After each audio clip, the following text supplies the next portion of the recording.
د بلخ ولایت د والي په مشرۍ دغه غونډه چې د ولایت مقام د دفتر د رئیس په ګډون ګڼ شمېر مسؤلینو د ملګرو ملتونو او دغه راز د ځینو ملي او نړیوالو بنسټونو استازو ګډون درلود. د یادې ناستې په لومړیو کې د بلخ ولایت د اقتصاد رئیس وویل چې د هېواد د اقتصاد وزارت د لارښوونو پر اساس باید ټول مرستندوی بنسټونه خپل ملکیتونه له دوی سره ثبت کړي. نوموړي دغه راز د ادارو او مرستندوی بنسټونو ترمنځ د پروژو د پلي کېدو پر مهال په هر اړخیزې همغږۍ د ټینګار ترڅنګ وویل چې دغه بنسټونه باید نوو جوړ شوو ولسوالیو ته خپله پاملرنه لا زیاته کړي. همداراز د غونډې په ترڅ کې د یو شمېر ملي او نړیوالو بنسټونو استازو د خپلو خبرو پر مهال وویل چې دمګړۍ دوی د هېواد په شمال او په ځانګړې توګه په بلخ ولایت کې د هر ډول طبیعي پیښو پر وړاندې پوره چمتوالی لري او همداراز یې په بېلابېلو برخو لکه روغتیا، زده کړو، له ماشومانو څخه د ملاتړ، بزګرانو ته د اصلاح شوو تخمونو د ویش او په نورو برخو کې خدمتونه وړاندې کړي دي او دغه راز ویل چې په اوسنیو شرایطو کې ټول فعالیتونه په نورمال حالت کې دوام لري.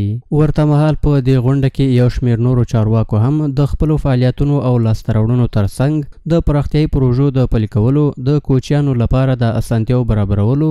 له اړمنو کورنیو سره د مرستو پر مهال د اماراتي ادارو سره د همغږۍ د رامنځته کولو او دغه راز د ځینو ننګونو په تړاو د بلخ ولایت مقام ته راپورونه وړاندې کړل. دوی همداراز په بېلابېلو برخو کې له مرستندویو بنسټونو څخه د همکارۍ غوښتنه هم وکړه.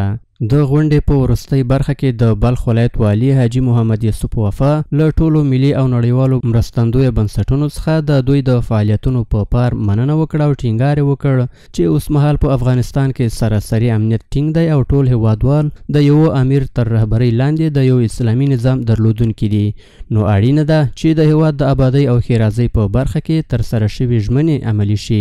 نوموړي دغه راز زیاته کړه چې افغانستان 45 کلنې انقلابي جګړې په هر اړخیزه توګه سخت ځپلی دی او اوس یو وخت را رسېدلی څو د دغه بېوزله ولس د هوساینې لپاره لاسونه سره ورکړو او په ګډه کار وکړو. ښاغلي وفا همداراز له ټولو مرستندویو بنسټونو څخه وغوښتل چې له اماراتي ادارو سره په همغږۍ د خپل فعالیتونه لا پراخ کړي څو د هېواد ټولو وګړو ته په بېلابېلو برخو کې په مساوي توګه خدمتونه وړاندې شي چې له دې سره د دعا په لوستلو یاده غونډه پای ته ورسېدله.